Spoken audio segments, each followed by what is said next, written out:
اعوذ باللہ من الشیطان الرجیم بسم اللہ الرحمن الرحیم اللہم صلی علی محمد وعلی آل محمد کما صلیت علی ابراہیم وعلی آل ابراہیم انک حمید مجید اللہم بارک علی محمد وعلی آل محمد کما بارکت علی ابراہیم وعلی آل ابراہیم انک حمید مجید۔ السلام علیکم ورحمۃ اللہ وبرکاتہ۔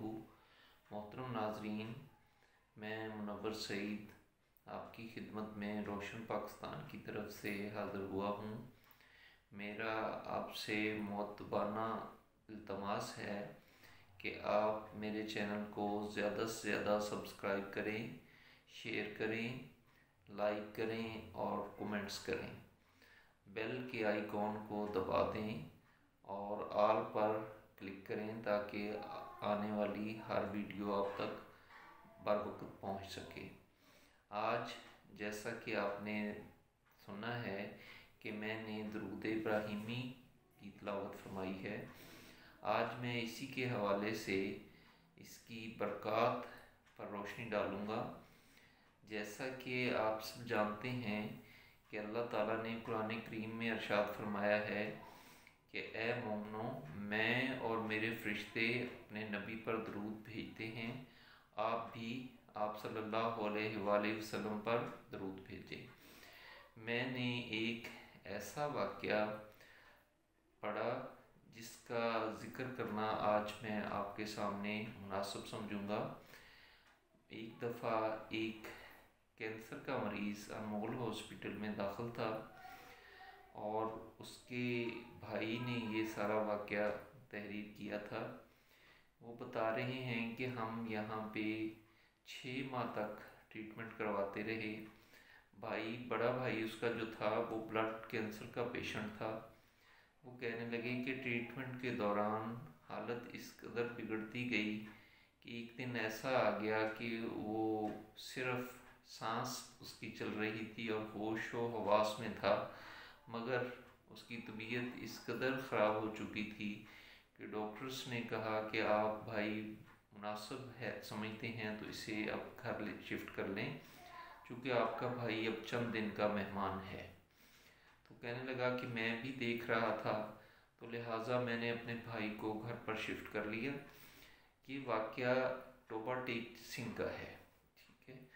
اور وہ کہنے لگا کہ میں جب اپنے گھر پہنچا تو میں نے پہلے ہی پہنچنے سے سب کو انفارم کر دیا تھا کہ بھائی کی حالت ٹھیک نہیں ہے، لہٰذا تمام میرے عزیز و اقارب گھر پر جمع تھے۔ تو ایسا وقت آیا کہ 2 دن تک وہ اسی حالت میں رہا۔ تو ایک دن اس نے مجھے اشارہ کیا، اشارے سے مجھے بلایا اور اشارے سے ہی مجھے کہا کہ مجھے وضو کروا دے۔ تو ہم سب نے اسے جس طرح بھی ہوا بٹھا کے ہاتھ پاؤں دھوئے اور منہ بھی دھویا، کلی وغیرہ کروانے کی کوشش کی، جتنا بھی مناسب ہوا ہم نے کروا دیا۔ اس کے بعد اس نے اشارے سے کہا کہ مجھے ایک تسبیح بھی دے دیں۔ تو کہتے ہم نے تسبیح دے دی، ہمیں نہیں پتہ تھا وہ کیا پڑھ رہا ہے۔ وہ تو جب بہتری کی طرف آیا تو پھر اس نے سارا واقعہ خود شیئر کیا۔ کہتے کہ ڈاکٹرز نے تو کہا تھا کہ یہ چند دن کا مہمان ہے، تو ایسا ہوا کہ آہستہ آہستہ وہ وقت گزر گیا جو انہوں نے بتایا تھا کہ 4 دن یا 6 دن۔ تو ہمارے عزیز و اقارب بھی گھروں کو واپس جانا شروع ہو گئے، وہ سب پلٹ گئے، چند ایک رہ گئے جو بہت قریبی تھے، بہنیں تھیں یا اس قسم کے عزیز۔ تو وقت کے ساتھ ساتھ اس میں امپرومنٹ شروع ہو گئی۔ ڈاکٹرز نے یہاں سے کہا تھا کہ وہ جو چیز بھی کھانے کو مانگے نا، کہے کہ میں نے یہ کھانی ہے، تو اس کو جتنی کہ وہ مناسب سمجھے لے لے، اس کو کسی چیز کی پرہیز نہ کروائے، چونکہ حالت اس کی ٹھیک نہیں ہے۔ تو اس نے بہتری کی طرف جانے کے بعد سارا پھر اپنے بھائی سے شیئر کیا، اپنے عزیزوں سے شیئر کیا کہ جب مجھے ہر چیز دینی شروع ہو گیا نا گھر والے، تو میں نے دیکھا گھر پہ تمام گیسٹس وغیرہ آئے ہوئے ہیں، مہمان آئے ہوئے ہیں، میرے تمام دوست احباب جتنے بھی ہیں وہ گھر پہ جمع ہیں۔ تو کہنے لگا مجھے ایسے لگا کہ میرا یہ آخری وقت آنے والا ہے۔ تو میں نے سوچا کہ کیوں نہ ایسا کروں کہ میں آخری وقت تو میرا قریب آ رہا ہے کہ میں درود پاک ہی پڑھ لوں۔ تو کہتا کہ میں نے اشارے سے انہیں بتایا، انہوں نے وضو کروایا، میں نے تسبیح لے کے درود پاک پڑھنا شروع کر دیا۔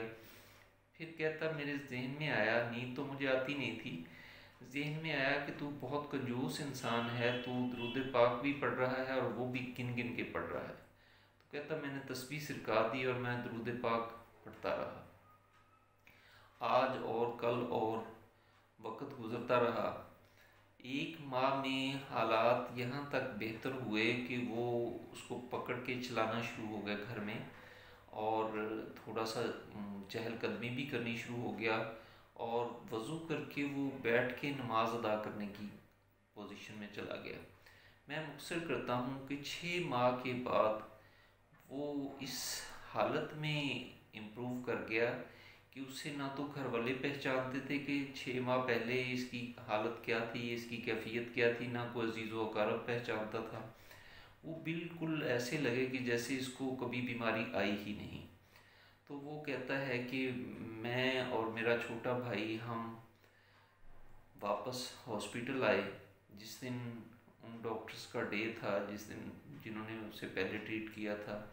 کہتا میں نے آ کے فائل سامنے نہیں رکھی تو میں نے پرچی بنوائی اور ڈاکٹر کے سامنے بیٹھ گیا۔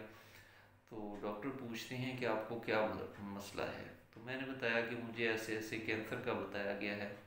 تو وہ کہنے لگے کہ ایسے ہی لوگ نام سن کے ڈر جاتے ہیں، خوفزدہ ہو جاتے ہیں، آپ کو کہاں کینسر آ گیا؟ آپ تو ماشاءاللہ صحت مند ہو، اچھے بھلے ہو۔ کہتا میں نے کہا جی ہم ٹیسٹ وغیرہ جو ہیں آپ کروا لیں تاکہ ہمارا شک بھی دور ہو جائے، اور دوسرا یہ ہے کہ ہمیں کوئی ایشو نہیں ہے، ہم پیمنٹ کر دیتے ہیں۔ تو انہوں نے کہتے کہ بڑے ناراضگی کا اظہار کرتے ہوئے باہر ہماری بات مانی اور میرے ٹیسٹ وغیرہ جو ہے نا وہ بلڈ کے دے دیے۔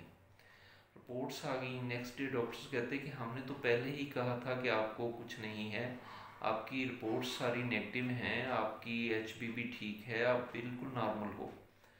تو پھر وہ کہتا کہ میں نے اپنی پرانی فائل ڈاکٹر صاحب کے سامنے رکھی کہ یہ میری پرانی فائل ہے آج سے 6 ماہ پہلے کی۔ تو ڈاکٹرز حیران ہوئے، وہ کہنے لگے کہ یہ پیشنٹ تو ہمارے انڈر ٹریٹمنٹ رہا ہے، 6-7 ماہ ادھر ٹریٹمنٹ اس کا ہوتا رہا ہے امول میں، تو یہ آپ وہ نہیں ہو سکتے۔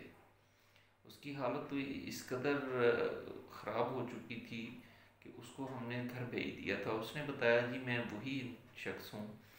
تو ڈاکٹرز نے پوچھا کہ آپ نے ٹریٹمنٹ کہاں سے لیا، کیسے آپ ٹھیک ہوئے؟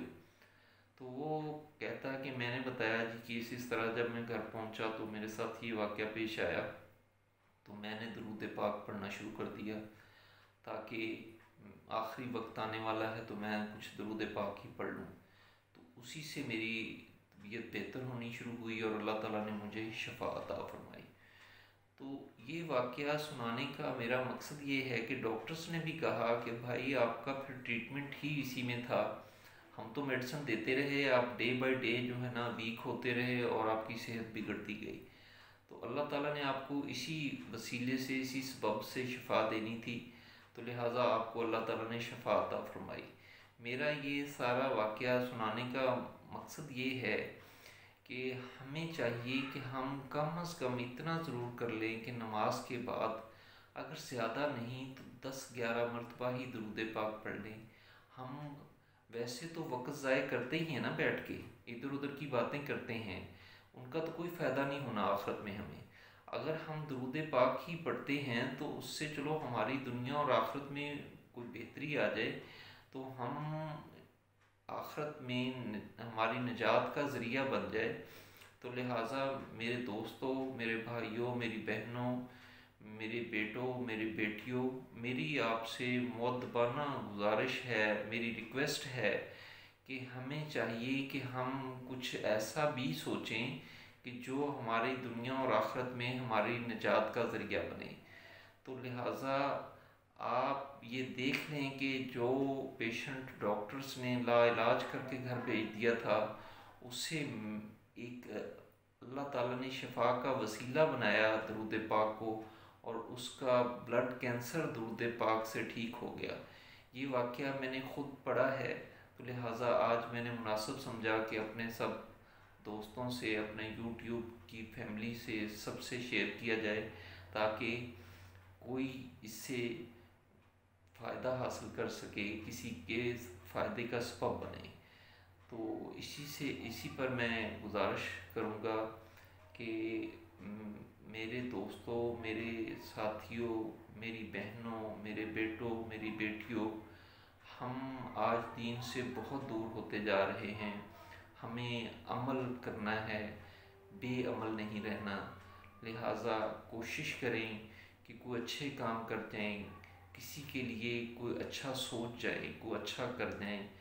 اسی پر میں اپنی ویڈیو کا اختتام کرتا ہوں۔